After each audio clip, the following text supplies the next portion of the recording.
What if you could know what's causing your IBD based on your symptoms? Now, by the time you finish this, you're going to know what your symptoms are actually pointing to for your root causes and what will be causing your IBD, and of course, what steps you can take to get rid of your symptoms.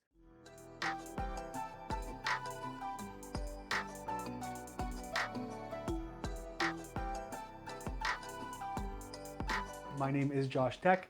I'm an IBD specialist, medical lecturer, and physician's consultant for Crohn's, colitis, and severe IBS. Now, my team and I have helped hundreds of people now reverse their IBD because we always start with the root causes. We can help you do it too. And today I'm showing you how to identify your root causes of your IBD by looking at your symptoms. Now, you might be thinking, what symptoms do I have? Because all IBD presents the same, but your symptoms inside your gut and outside tell a big story. It looks like Bruce is coming to join us here. That's just the way it's going to be. Okay, so here's what we need to know. You only get sick for two reasons ever. That's it. Toxicities and deficiencies. So I'm going to show you today how to identify those in your body based on your symptoms so you can figure out what toxicities or deficiencies are creating your gut issues. All right, so here's the deal. There are contributors, things that will fill your glass, so to speak. You guys hear me often use this analogy where if your body's like a glass of water, and as it fills up, you develop more symptoms until it overflows, and then you have disease. Now, what we have is many things that fill your glass. If you say, well, stress is my trigger. Stress didn't fill your glass. Something else did. The stress was what made that bubble over. And so based on your symptoms, we can identify some of these other causes and what's truly filling your glass, not just bubbling it over. So here's what we want to look at. There are big contributors we see: stress, obviously. There are some super toxins, we call them. So things like mold, heavy metals, hidden infections. These are things that are in the body we don't know. A great example of this would be things like a root canal housing microbes or parasites, which is getting into your system and creating immune reactions and causing problems. We see organic pollutants and pesticides, especially things like glyphosate, really gnarly and directly correlated to the gut disease epidemic. Of course, things like EMFs, especially if you're sensitive. So your Wi-Fi's and cell phone towers. I do have a podcast episode on that. And of course, endocrine disruptors. These are notches. These are things that begin filling up your cup. These are super toxins. Now you go, well, it's just Wi-Fi. What's the big deal? It's not, unless you have a cup full and the Wi-Fi is the thing that makes it overflow. I know I sound crazy. I know I sound like Chucky from Better Call Saul. But the idea here is that these are contributors. But our focus today is on what's driving your IBD, and I'm going to go over the three most common causes we see across the 300 plus cases now we've helped find the roots of and reverse the disease process. And so these three primary things, I'm going to break the mold for you off the top, and then I'm going to go into the symptoms of each one in order of what I find to be the most common.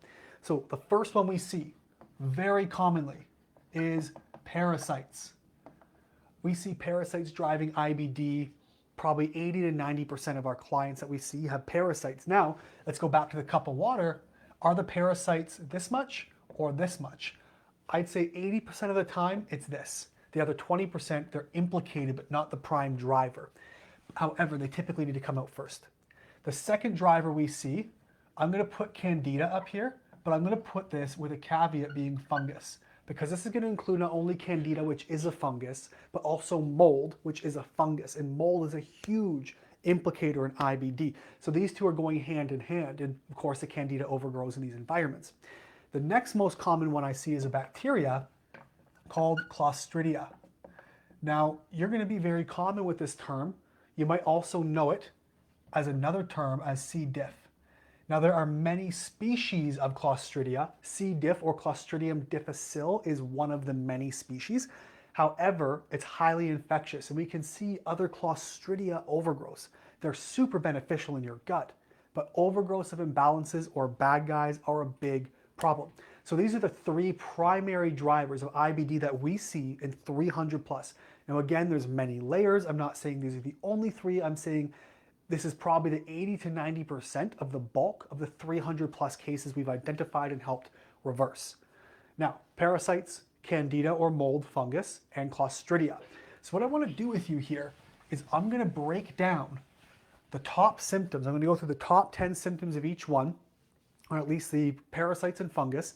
I'm going to break down what these look like and how you can identify them. Because here's what we need to know. Your body speaks a language. It's called symptomatology. And what that means, it's the study of symptoms. Now, if you have a gut issue, whatever it's going to be, anywhere from the stomach flu to IBS to bowel disease like Crohn's and colitis, your digestive system will say a lot of the same words. It's going to say things like gas, bloat, pain, constipation, diarrhea, increase or decrease appetite. It's going to say through its vocabulary, blood or mucus in the stool, cramping. These are the words it can say. There's about 15 words or so, give or take, that your gut can say. So in symptomatology, what we're doing is going beyond the limited vocabulary of your digestive system. Because if you've got IBD, you probably have one or all of those symptoms. There are very few cases who are asymptomatic, and bless you, you're lucky if you are. So we're going to talk about the symptoms not inside of your gut and how you can use these to identify your root causes, because they're very, very apparent. And it really helps us as clinicians point to the roots so we know what is filling your glass. And here's the thing, even if you're multi-layered, imagine right now, your glass is full and it's overflowing. Imagine how good you would feel if you got rid of 75% of your glass like that. Your symptoms would be reduced theoretically by up to 75%, simply by removing these 3 common root causes. So I'm going to show you how to identify those here. That way you can use this information to start digging into your own resources and help. And of course, you can always reach out to us should you need help. But here's some of the basics. The most obvious one we're going to talk about here, how to identify parasites by looking outside of your digestive system or outside of those typical gut symptoms. Number 1, we're going to be looking at your skin. Now, there's a few things we can see and identify in skin here. So there's going to be a lot of really obvious ones. These are due to the toxins creating allergy responses or inflammation within the skin. So we can see eczema and psoriasis. We also can see an increased prominence of rashes and hives. Because of the immune pathways and the toxins being pushed and dumped through the skin, these are some really common symptoms we can see. If you want to write these down, do that now, because I'm only going to get probably 3 or 4 on here before I have to wipe the board. So I'm going through top 10 symptoms. Okay, so psoriasis and eczema are textbook classic. The first place I'm going to is hives. And it might even be just dry hands and dry feet. That might be a parasite symptom. Very, very common. Then of course, rashes and hives. The next symptom I see, we can extend this to some joints, but we're going to say back and hip pain. Now, the reason this happens, couple of things. Number 1, there is systemic inflammation. Whether you've got bloat or you've got bowel disease, you have leaky gut, which means those toxins are circulated, they can get stuck in joints. But also there are many parasite species, about 1 million worldwide, 1,400 or so that affect humans. But here's what's interesting. There are certain species, especially really nasty ones like E. histo, it's Entamoeba histolytica, or D. fragilis. There's different species. They tend to slice the gut lining and they get into your back and the back muscles around the intestines or even into the hips, and they can cause a lot of joint pain. And I will extend this out as well, just while we're on the topic of pelvic pain, PCOS or other menstrual issues or hormonal issues that have happened since you've developed bowel issues, because your organs are laying right on top of each other. And parasites also happen to love female reproductive organs especially. And so you can cause a lot of issues in there. So that's another thing we see. Another one we'll notice is your symptoms of any kind that we're talking about here, or especially your digestive systems, are cyclical. Now, what do I mean by cyclical? If you go, yeah, my flares, I flare up 1 week out of a month and then it goes away. That could be a parasite.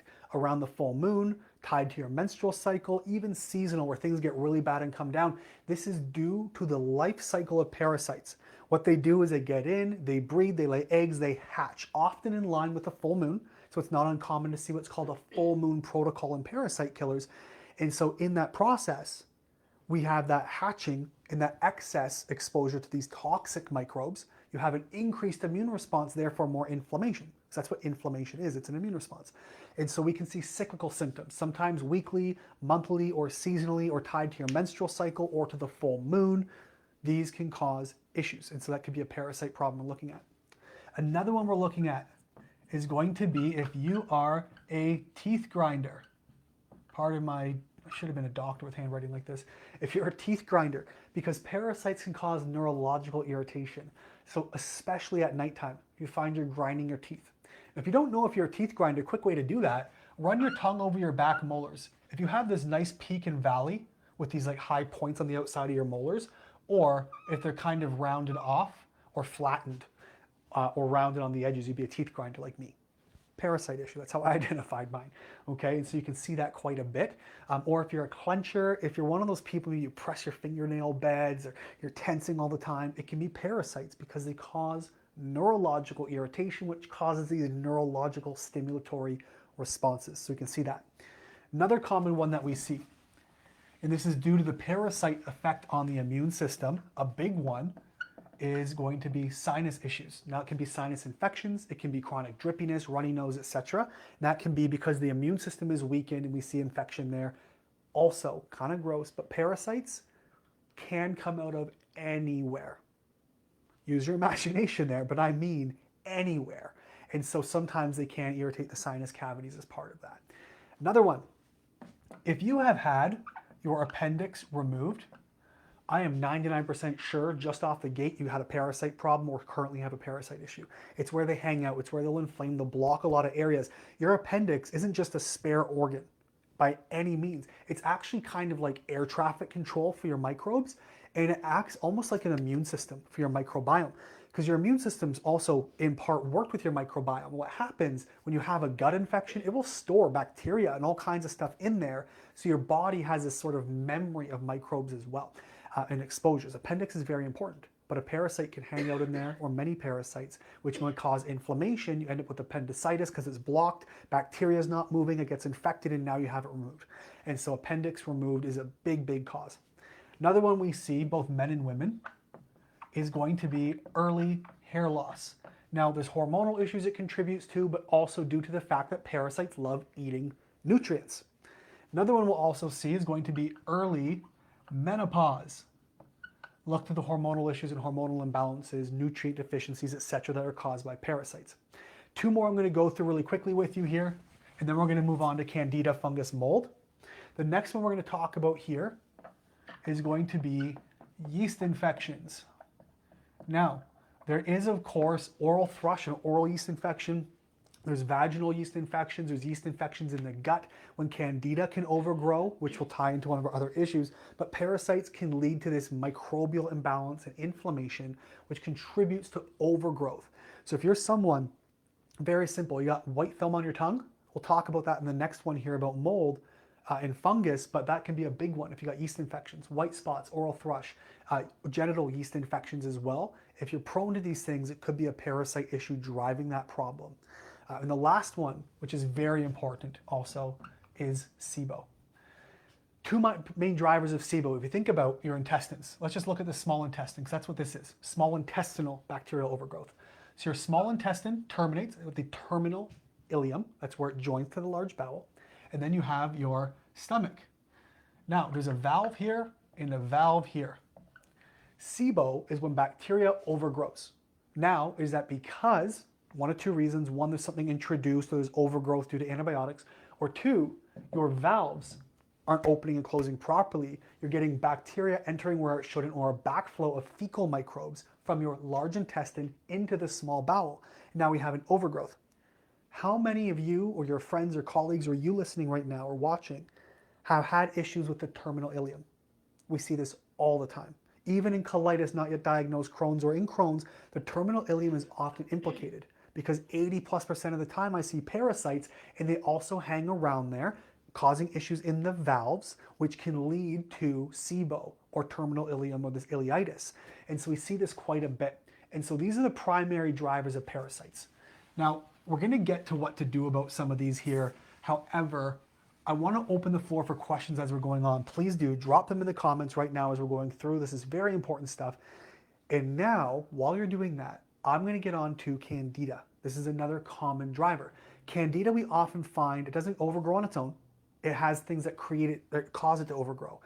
Candida is native to your microbiome. It's like clostridia, very beneficial, native to your microbiome. It's part and parcel. And so what causes it to overgrow? This is what leads to the candida problem. So we need to bring that down by also addressing what causes it to overgrow. But typically we'll see, yes, parasites can cause that, stress can cause that.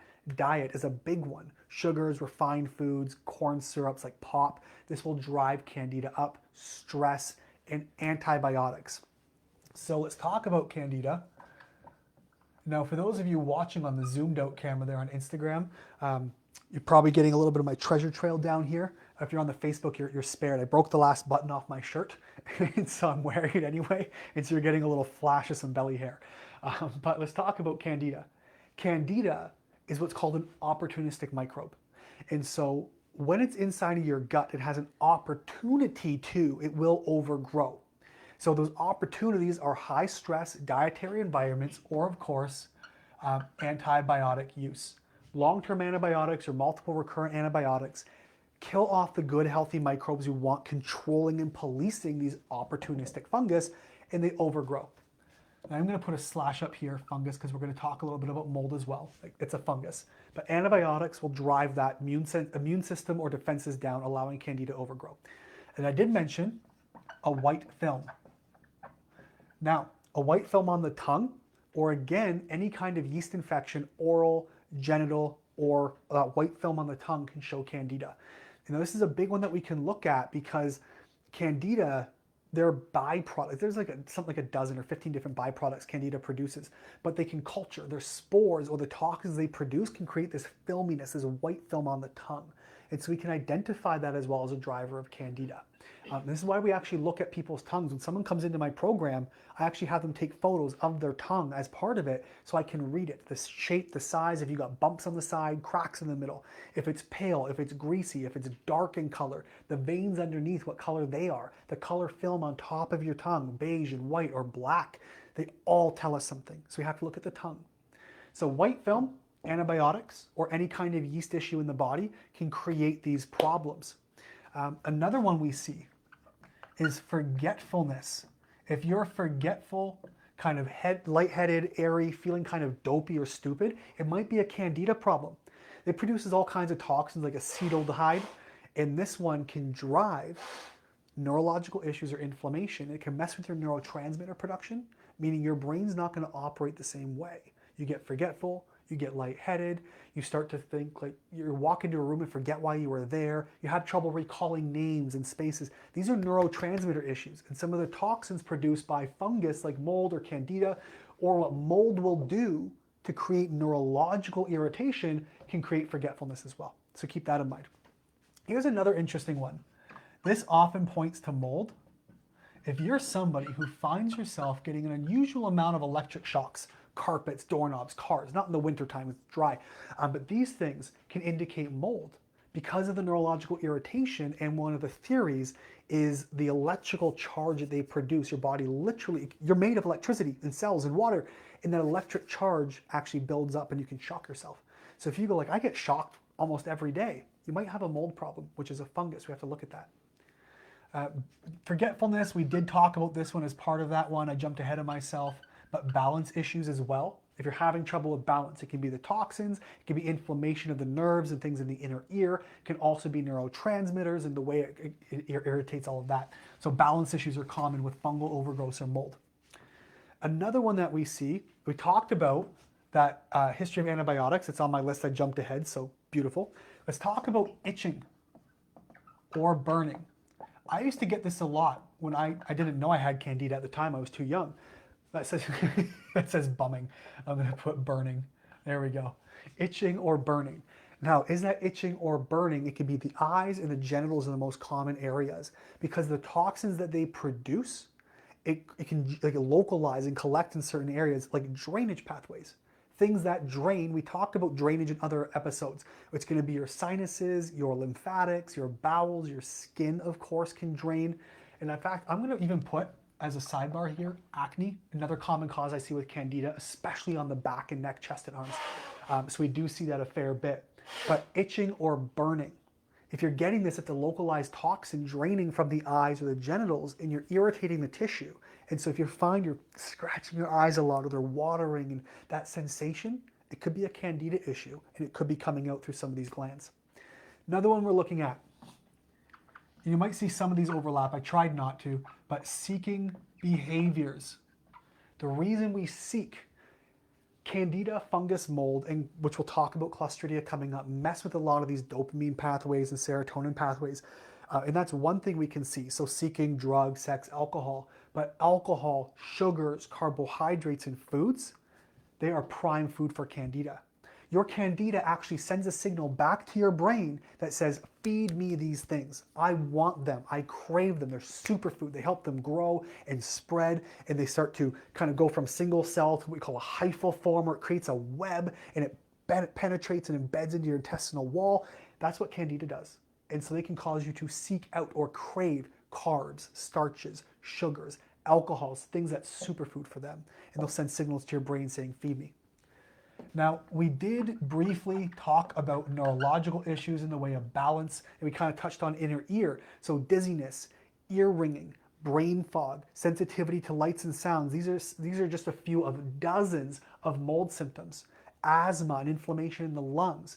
These can be signs of mold because mold fungus, there's many different kinds of mold fungus, 36 common identified by the EPA, but mold fungus will actually create neurological irritation and lead to all kinds of issues like we talked about, ringing in the air, light sensitivity, sound sensitivity, dizziness, all those types of things. So we have to really watch for some of that.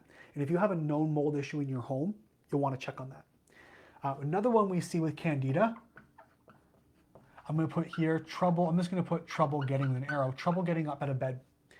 If you struggle to get out of bed in the morning, you could be groggy, but primarily you're kind of stiff, you're achy, you're sore. It takes a while to get moving.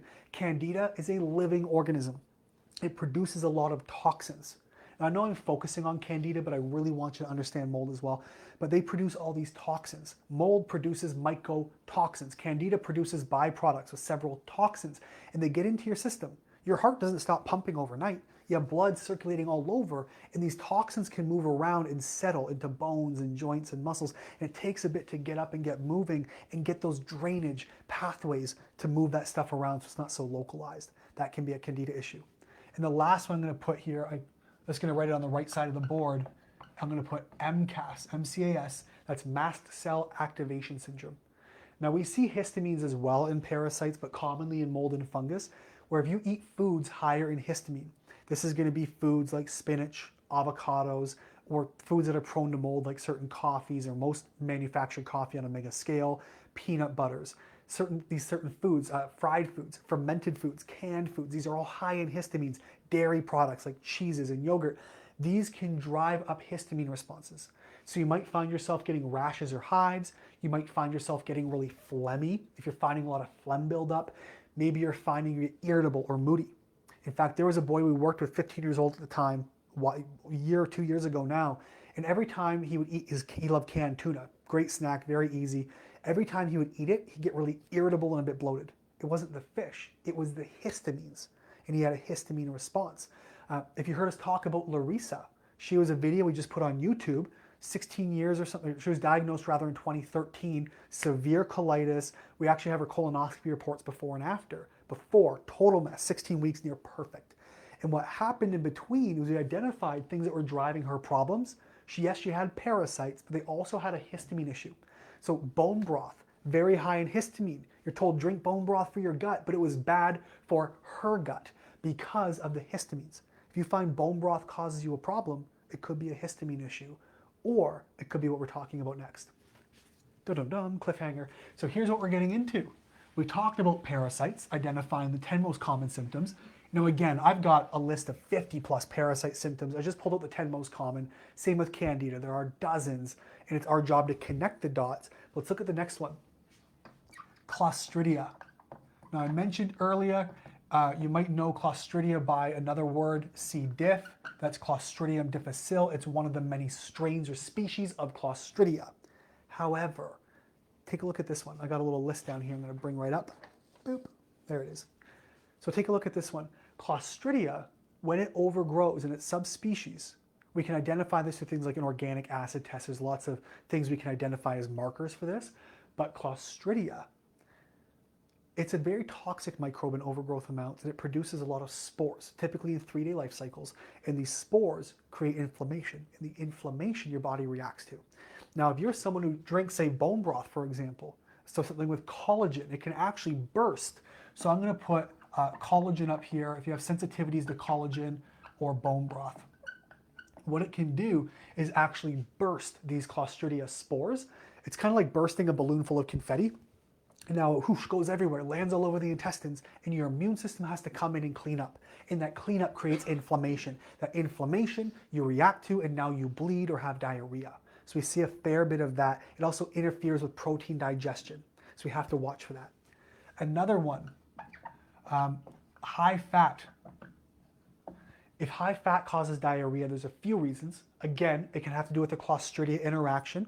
Sometimes it has to do with a gallbladder issue, which can point back to things like parasites, candida, and you're not emulsifying fats. But another one we can look at is high fat and Clostridia. This is because it interferes with the digestion. It can ferment some of the fats, creating more toxins, creating more issues. It might cause you to bleed. And so collagen, I'm going to put up here, I should have put up here as well, is calcium. If calcium, for the same reason, it can cause bleeding. If you have calcium supplements or something high in calcium, watch that. Now, Clostridia, because of the way the microbes work, they interfere with a lot of your neurotransmitters in that conversion. And so you have a lot of neurological issues. So a lot of these are going to be neurological. So hallucinations.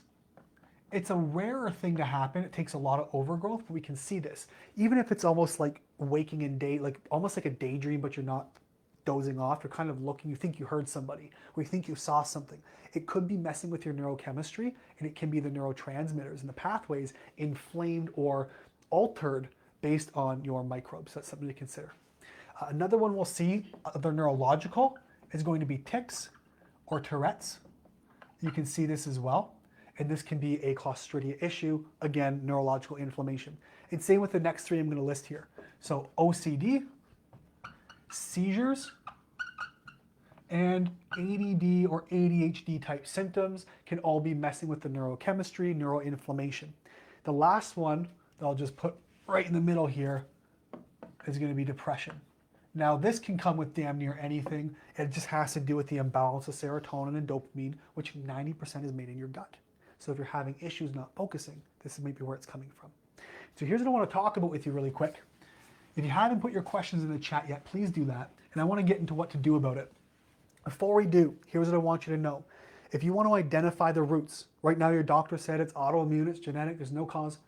We see these causes all the time. If you want to start to identify what's filling your glass, if you're watching on YouTube or listening on the podcast and you want to get in touch with me and my team, check the links below, the show notes in the podcast or below the video, and there's links in there to get in touch. It's the best way to do this. And we're going to get in touch. I'll reach out, talk to you about the gut health solution, what we can do in 16 weeks with you to start reversing this process. And we can show you some videos and people who have done it, and a lot of content around it, how it works. I just want to get you information. And if you want to jump on a call after that and say this sounds like a good plan, let me know, but just to start the process of learning more and getting you resources. So let's talk about how to get rid of these. Now, what we have to do, of course, we have a problem. We have to get rid of it. We talked about this in last week, so I'm not going to get too deep into it. I will get a bit specific. We talked about drainage. And if you need last week, go back to the last one. And then we talk about the 5 R's.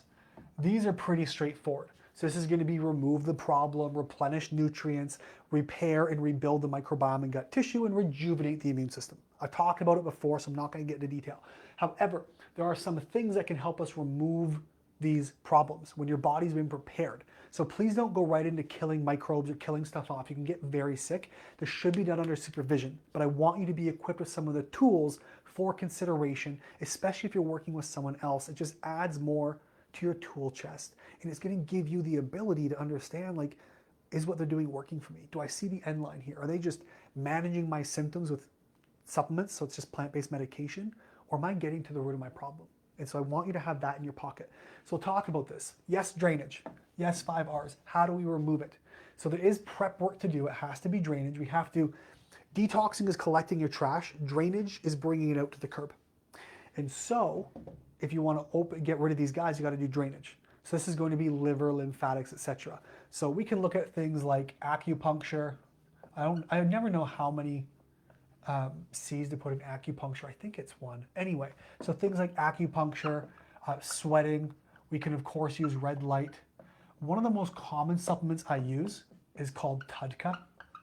This is an acid that actually helps open up the bile ducts and thin out bile, allows things to flush out as well. These are some really basics for drainage support. There are drainage supplements we can utilize, liver support, things like NAC can be very helpful. But sweating, movement, activity, binding, and toxicity can help. We can also use some universal binders. Now these are going to help with pretty much all the things, especially this is for your liver. Everything we talked about, 3 causes, parasites, candida, fungus, mold, and your clostridia. All of these can be benefited from TUDCA, NAC, and basic binders. I just encourage you to go slow, because if you're not working with supervision, you can actually cause a really bad reaction and hospitalize yourself. So this is not medical advice, you just take it as information, education, or entertainment, okay? So we have to get rid of the things. Now here's the good news. When it comes down to things like parasites and fungus like candida, let me just put these on the board here for you. So parasites and candida. These guys often are killed off by a lot of the same things. So there's some great products out there like biocidin products or cell core products, which we utilize quite a lot in our protocols. Parasites, they often respond really well. This isn't a perfect fix, right, guys? Remember, this is surface. I can't give you everything yet because it would just take weeks to do.